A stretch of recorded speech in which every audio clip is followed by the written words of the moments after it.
నమస్తే. Welcome to our channel. నేను సిరి. నరేంద్ర మోడీ గారు, అమిత్ షా గారు అయితే ఎవరికి తెలియకుండా ప్లాన్ బి అనేది చేశారని చెప్పేసి అయితే మనకి తెలుస్తుంది. సో దీనికోసం అంటే ఇది ఏంటి, అసలు ప్లాన్ బి ఏంటి అనేది మనకి వివరించడానికి మనతో పాటు ఉన్నారు TDP official spokesperson Uppalapati Srinivas Chowdary గారు. నమస్కారం సార్. సార్, ఇప్పుడు చూస్తుంటే అమిత్ షా గారు ఇంకా నరేంద్ర మోడీ గారు అయితే ప్లాన్ బి అమలు చేసే అవకాశం ఉన్నట్టు మనకి వార్తలు వస్తున్నాయి. ఇంతగా ప్లాన్ బి ఏంటి సార్?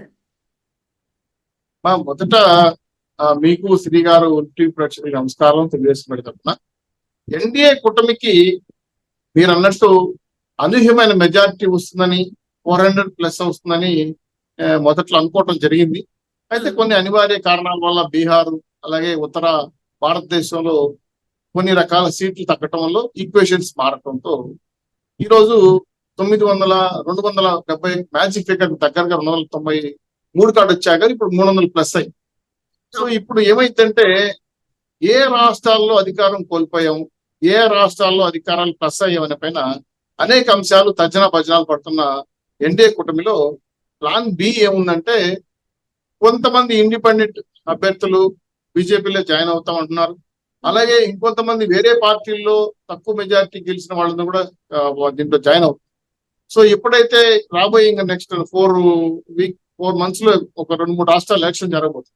ఇవన్నీ కూడా కొంత ఎన్నికల అంటే ఎన్నికల మ్యాజిక్ ఫిగర్ ని అటు ఇటు మార్చే పరిస్థితుంది. కాబట్టి ఎన్ని చేసినా ఈరోజు ప్లాన్ బిలో ఎందుకు వెళ్తున్నారంటే మళ్ళీ జిఎస్టీ తగ్గించడం కానీ, ఆ పెట్రోల్ జిఎస్టీని మళ్ళీ తీసుకురావడానికి కానీ, పెట్రోల్ జిఎస్టీ తీసుకురావడం కానీ కారణం ఏంటంటే ప్రజారంజకమైన పరిపాలన చేయకపోతే మనకు నెగిటివ్ గా ఓట్లు పడతాయనే ఉద్దేశంలో భాగంగా గతంలో సగటు జీవి వేతన జీవికి పన్నులు తగ్గించుకోవడం, దాన్ని మరింత పెంచడం, ప్రతి దానికి జిఎస్టీని అటాచ్ చేయటం వల్ల అసంతృప్తి జ్వాలలు బాగా కనపడింది.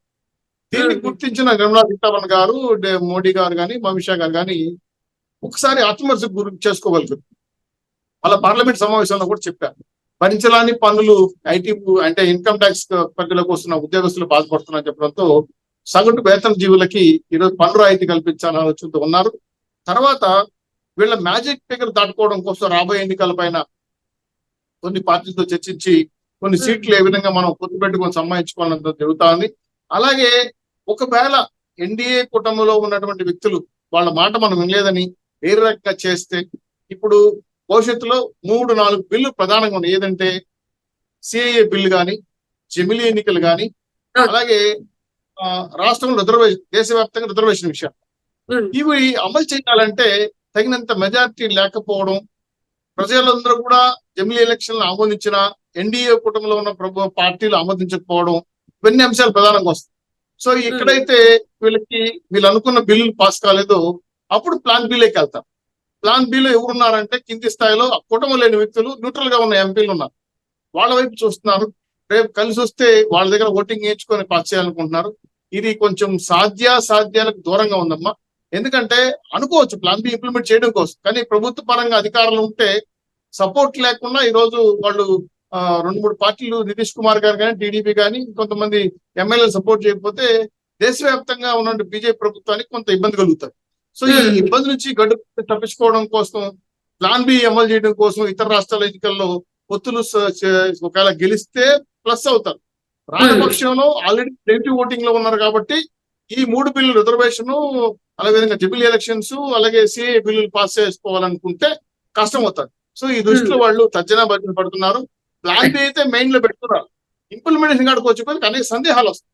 ఈ సందేహాలు ఎలా ఉన్నాయంటే రాబోయే 4 ఎలక్షన్లు, రాష్ట్ర జరిగే ఎలక్షన్ల పైన ఆధారపడి ఉన్నాయి. సో అక్కడ మళ్ళీ రివర్స్ వచ్చింది అనుకోండి, ఖచ్చితంగా పక్కెళ్లే అవకాశం ఉంది. ప్రధానంగా జమిలీ ఎలక్షన్స్ పైన చాలా సీరియస్ గా ఉన్న బీజేపీ పార్టీ రాష్ట్రంలో, దేశంలో అమలు చేయడం అనేది కొంచెం కష్టసాధ్యం అవుతుంది. అయితే ఎందుకు సాధ్యం అవుతుంది, ఒక డేట్ లో అన్ని రాష్ట్రాల ఎలక్షన్ జరగలేదు. అదేవిధంగా కొన్ని రాష్ట్రాలు పెండింగ్ పడుతున్నాయి. ఆల్రెడీ ప్రజా తీర్పు పరిపాలన చేస్తున్న రాష్ట్రాలు వ్యతిరేకత వస్తుంది. 2.5 సంవత్సరం 3 సంవత్సరం పరిపాలన చేసి రద్దు చేస్తానంటే ఒప్పుకోరు. సో రాజ్యాంగ పరిధిలోకి రాదు. అలాగే ఇంకో ప్రధాన అంశం ఉందమ్మా, రాజ్యాంగాన్ని మార్చాలని ఆలోచన కూడా ఉంది వాళ్ళకి. రాజ్యాంగాలు కొన్ని భక్తులు మార్చాలని ఆలోచనలు ఉన్నాయి. ఇవన్నీ కూడా సాధ్యం కాదు కాబట్టి ప్లాన్ బిలోకి వెళ్తున్నారు. ఆ ప్లాన్ బి అమలు చేయాలంటే సరైన మెజారిటీ సభ్యులు సపోర్ట్ కావాల్సి వస్తుంది. దాని మీద ఇంకా శాస్త్రీయంగా విశ్లేషణ జరుగుతా ఉంది. నాకు తెలిసి ఇప్పట్లో అది ప్లాన్ బి ఇంప్లిమెంటేషన్ కి రారు, కొద్ది టైం పడుతుంది. అమిత్ షా గారు, మోడీ గారు, నడ్డా గారు కానీ అదేవిధంగా వాళ్ళ రాష్ట్రంలో ఉన్న దేశంలో ఉన్న కీలక నాయకులు కూడా దీనిపైన వాయిదా వేయండి, ఇప్పుడు ప్రస్తుతానికి మంచిది కాదని సూచించినట్టున్నారు. అందుకే ప్లాన్ బి ఇంప్లిమెంటేషన్ చేస్తామన్న అటల్స్ ముందున్న ఉద్దేశంతో ఈరోజు ఎన్డీఏ కుటుంబంలో ఉన్న సభ్యులు కూడా దాన్ని వాయిదానే సూచించారు. కాబట్టి ఆ దిశగా ముందుకు పోకపోవచ్చు కానీ అమిత్ షా గారు కానీ చాలా రాష్ట్ర మిత్రపక్షాలతో మాట్లాడడం జరిగింది. ఈ విధంగా అనుకుంటున్నాం, భవిష్యత్తులో చేయగలమా తెలియదు అనే డిస్కస్ అయితే జరిగింది. దీనిపైన మిశ్రమ ఫలితాలు అభిప్రాయాలు తెలియజేశారు. కాబట్టి ప్రస్తుతానికి ఇది ఇంప్లిమెంటేషన్ కాదమ్మా, తాత్కాలికంగా కొంత టైం పడుతుంది. ఆ టైం పడడానికి కారణం ఏంటంటే ఈ 4 స్టేట్ ఎలక్షన్స్ అయిన తర్వాత తీర్పు ఎలా వస్తుందని చూసుకున్న తర్వాత ఆల్రెడీ పెట్రోల్ డీజిల్ రేట్లు పెరగడం, దేశంలో ఉన్నటువంటి అనేక ఇండస్ట్రీస్ పైన వాళ్ళు ప్రైవేటైజేషన్ చేస్తామని వివాదంలోకి వెళ్ళిపోవడం ఇవన్నీ కూడా చూశారు. కాబట్టి కొంత టైం తీసుకొని బ్రీతింగ్ టైం తీసుకొని ఇంప్లిమెంటేషన్ ప్రజల వ్యతిరేకత రాకుండా కోసం ప్రధానంగా వ్యవసాయ బిల్లులు కూడా మార్చాలని ఆలోచన ఉన్నారు. కాబట్టి రాజ్యాంగ పరమైన ఆటంకులు పెద్ద ఎత్తున ఉన్నాయి. కాబట్టి దాని జోలికి ఇప్పుడే రారని మీ ద్వారా తెలియజేస్తున్నారు. రైట్. అంటే ఇప్పుడు మీరు చెప్పినట్టు చూస్తున్నట్టయితే సార్, ఈ ఇప్పుడు రాబోయే 4 నెలలు ఇంకొక వేరే దగ్గర బీజేపీ గట్టిగా పడాలి అని అంటే ఆల్రెడీ ఇప్పుడు కాంగ్రెస్ వేవ్ కొడుతుంది, అంటే ఇండియా కూటమి వేవ్ అయితే కొడుతుంది. ఎందుకంటే కొంచెం బలంగా ఈసారి చూస్తుంటే ఇండియా కూటమి కొంచెం బలంగా ఉంది. రానున్న ఈ 4 నెలల్లో కేంద్రంలో ప్రభుత్వం మారుతుందని కొంతమంది మాట్లాడుతున్నారు. ఈసారి కొంచెం నరేంద్ర మోడీ గారికి గడ్డు కాలం అన్నట్టు మాట్లాడుతున్నారు. అంటే వాటన్నిటిని కూడా ఏంటంటే నరేంద్ర మోడీ గారిని కొంతమంది తప్పుపడుతున్నారు, ఆయన చేసిన పనులనే తప్పుపడుతున్నారు. ఈసారి నరేంద్ర మోడీ గారికి కొంచెం గడ్డు కాలం అంటే మంచి మాట చెప్పారమ్మా. అంబేద్కర్ గారు ఏమన్నారంటే రాజ్యాంగంలో ఇప్పుడు కూడా బలమైన ప్రతిపక్షం ఉంటేనే అధికార పక్షం భయంతో పనిచేస్తుందండి. ఇప్పుడు కాంగ్రెస్ వారు దాదాపు 270 సీట్లు ప్లస్ లోకి వెళ్ళిపోయారు. అంటే ఇంచుమించు వాళ్ళు కూడా భారీ స్థాయిలో మెజార్టీ గెలిచారు. చిన్న విషయం కాదు. ఆ 40, 40, 70 సీట్ల నుంచి ఒకేసారిగా 250 పైచీలకు వచ్చేసారంటే వాళ్ళ కూటమికి గ్రేట్. కాబట్టి బలమైన ప్రతిపక్షం వచ్చినప్పుడు రేపు 4 రాష్ట్రాల ఎన్నికల్లో ఏం జరుగుతుందనే విషయం పైన సర్వే రిపోర్ట్లు ఇప్పుడే మనం మాట్లాడి చెప్పలేం. కాబట్టి ఒకవేళ మళ్ళీ కాంగ్రెస్ ప్లస్ అయింది అనుకోండి, ఆల్రెడీ ఇబ్బంది అవుతుంది. ఆల్రెడీ నితీష్ కుమార్ మీద కొంత వ్యతిరేకత ఉంది. ఆ నితీష్ కుమార్ స్టేట్ లో కూడా రేపు ఎలక్షన్ కరెక్ట్ గా 3 నెలల ఎలక్షన్ జరగబోతుంది, 3-4 నెలలు. సో ఇవన్నీ కూడా ఏంటంటే ప్లస్సా మైనస్సా. కాంగ్రెస్ ప్లస్ అయితే ఎటువంటి నిర్ణయం తీసుకోవాలి, కాంగ్రెస్ ప్లస్ కాకుండా బీజేపీకి ఎంపీ సీట్లు ప్లస్ అయితే ప్లాన్ బి ఇంప్లిమెంట్ చేయాలా వద్దా అనే పైన ప్రజాభిప్రాయాన్ని కేంద్ర బిందువుగా తీసుకొని ఈరోజు సమావేశాల్లో జరిగిన అంశాలన్నీ కూడా వాయిదేసుకొచ్చారు. అయితే జాతీయంగా అయితే ఒక మార్పు వచ్చింది. ఎలా అంటే ప్రభుత్వ పరమైన వ్యతిరేకత, అంటే భారతదేశ వ్యాప్తంగా బీజేపీ వ్యతిరేకత బలపడతా ఉంది. దీన్ని తగ్గించుకోవాలంటే జిఎస్టీలో మార్పు తీసుకురావాలి, ధర తగ్గించాలి, ఎంప్లాయ్మెంటేషన్ పెరగాలి, అదేవిధంగా స్టేట్ జిఎస్టీలో కొంత పరిధికి తీసుకురావాలి, ఆదాయ వనరులు పెంచి వాళ్ళు చూపించాలని పైన మార్పే కేంద్ర బిందువు. కాబట్టి గతంలో ఎప్పుడు జరగలేదు. పార్లమెంట్ ముందే, బడ్జెట్ ముందే అన్ని స్టేట్ ఫైనాన్స్ మినిస్టర్ పిలిపించి మీటింగ్ పెట్టి తర్జనా భర్జన పడి సూచనలు చేయమని చెప్పి సంగతి గతంలో కనపడలేదు నాకు. ఇప్పుడు కనబడిందంటే మార్పు ప్రధానం ఏంటంటే ప్రభుత్వ వ్యతిరేక ఓటును తగ్గించుకోవాలి, పరిపాలన బాధ్యత పెంచుకోవాలి, రాష్ట్ర ప్రయోజనాలు దేశ ప్రజలు కాపాడాలి. అలాగే వీళ్ళు ఏవైతే అనుకున్న బిల్లులు పాస్ కావాలంటే, తగిన మెజారిటీ రావాలంటే ప్రజల మద్దతు కావాలి. కాబట్టి కొంత ఆలోచన పడడంతో ఒకసారి బీజేపీ ఆర్ఎస్ఎస్ బ్యాక్గ్రౌండ్ ఉన్నటువంటి బీజేపీ కొన్ని వాళ్ళు ఇచ్చిన ఇంటర్నల్ రిపోర్ట్స్ కూడా ఏంటంటే ప్రజా వ్యతిరేకత పెరుగుతా ఉంది. మనం రామ మందిరాలు గుడ్లు కట్టుకుంటే ప్రజలు ఓట్లేరు, జీవనోపాధి కల్పించాలి, ఉపాధి అవకాశం కల్పించాలి, రాష్ట్ర అభివృద్ధిగా దేశ అభివృద్ధి చూపించాలనే విషయం పైన కాన్సన్ట్రేట్ చేయండి అని చెప్పారు.